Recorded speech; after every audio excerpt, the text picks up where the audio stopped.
Okay, today is April the 3rd, 2017, and right now at 10:45 p.m. we have a temperature of 51 degrees here in the foothills. The relative humidity is 89%. The dew point is 48 degrees, and the barometer is reading 29.92. And we have some low pressure situated just right south of, just actually right here, we can see a low pressure system trying to spin up. There's a lot of things going on. We have a transmitter generated blockade right here, which is preventing the jet stream flow, which is moving along here and then up around this high pressure that's been installed here over the west coast, and the jet stream is turning down and moving right towards Southern California, right down through the state. So tomorrow, I'm going to forecast we're going to see a lot of chemtrail activity because of what's happening here with this southbound flow moving right down into California. We've got high pressure installed to separate this tropical moisture field. We can see the blockade through here, but also there's this vertical blockade right over Nevada, which is separating this flow from getting near this developing low pressure system, which has a transmitter on it. We can see the outline of that right there, that semicircle. If we go to the infrared map, we can really see the outflow right here from all that high pressure. Now, if we go back to the water vapor map, we can see a large bow right here, and that is an effort by these people that are controlling our weather to re-steer this jet stream. What would normally happen is that this whole jet stream would swing down and bring rain into the entire state, including Southern California. But with all this high pressure, we can see the area right here. There's a bow, an inward bow right there, and that is manipulating the flow of the jet stream to try to push it back north and out of Southern California. And we can see this clockwise rotation right here from all that descending air. If we go back to the infrared map, we can see the outflow, pretty obvious.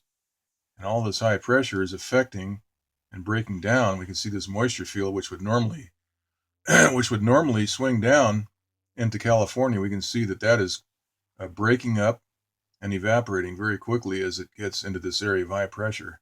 In fact, this almost looks like it's being targeted with some kind of a microwave energy. Right here we see a large breakup in this area right here. Also, there's a 970 millibar storm system right here with a rectangle on it, or actually a square.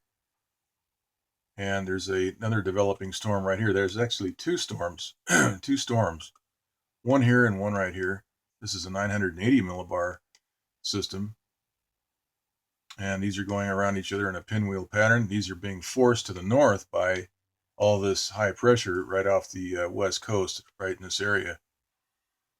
All right, so let's look at the water vapor map for the western U.S. We can see the manipulation, this large bow on the jet stream, which is, as they say, is attempting to push this whole flow, this entire moisture field further north. But look at the size of this system up here. This is a giant storm system, dual low pressure system.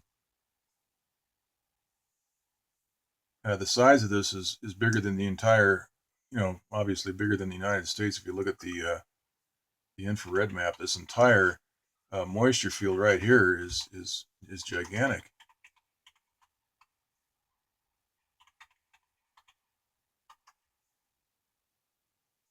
And we can see a lot of manipulation going on, particularly right in this area. You have a sort of a square feature developing right there. There's high pressure installed right here to try to split away some of that frontal system. If we go back to the other map here, the northeast map, we're trying to split this off right here. We've got this transmitter right on this, right on the core here. That's making an imprint there. We can see that.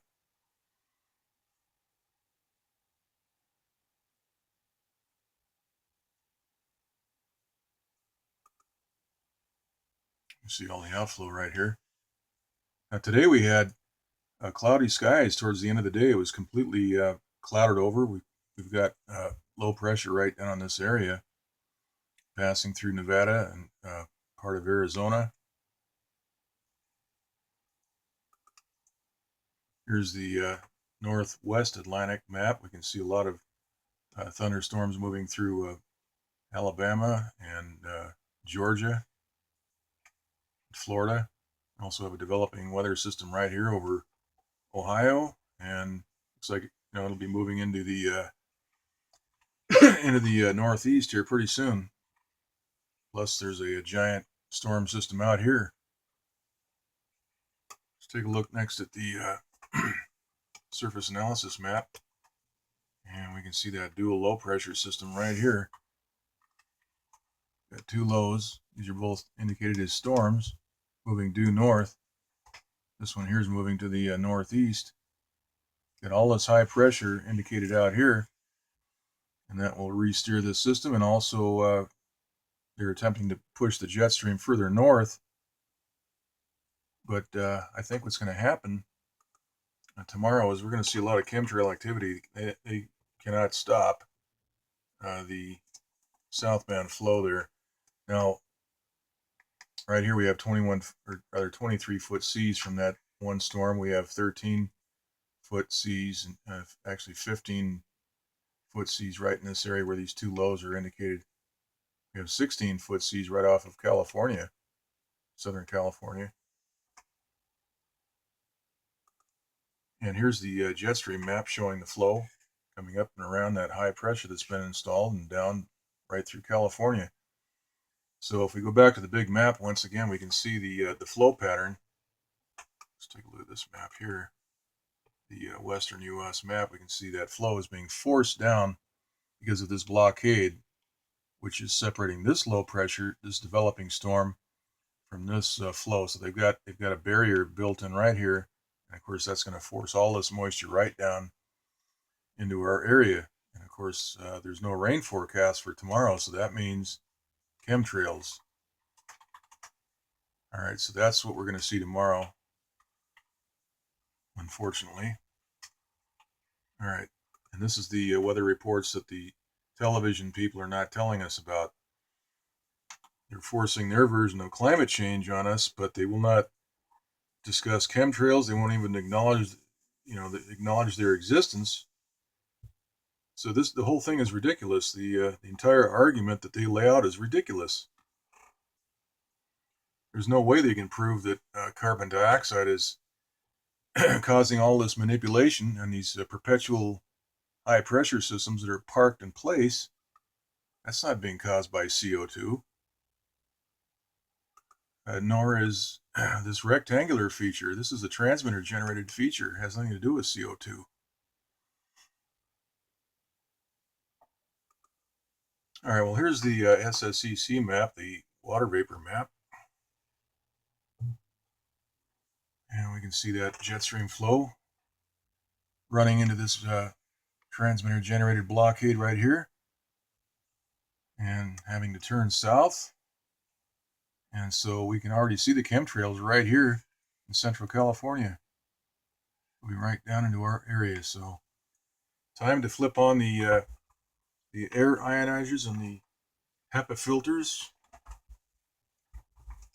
Let's take a look at the sea level pressure map. We can see that low pressure system right here, 970 millibar. We've got a low right here just near the Arizona-California border indicated, closed low. 500 millibar, we've got squiggly lines right in this area. This is where that transmitter is following that developing low out to the east. Got that storm right up here. And the 300 millibar map, which is showing quite a bit of squiggly line activity right here. This is the varying degrees of high and low pressure mixed together by these transmitters, which are following these storms, creating the blockades that we're seeing in these maps here. This requires high pressure to generate a blockade like this, and all through here as well. And all this clockwise rotation. That's all high pressure. And that's where all this descending air comes from and all this outflow comes from. Okay, so that's the report. And I think chemtrails are going to be on the menu tomorrow, unfortunately. So that's it. We'll do another update later.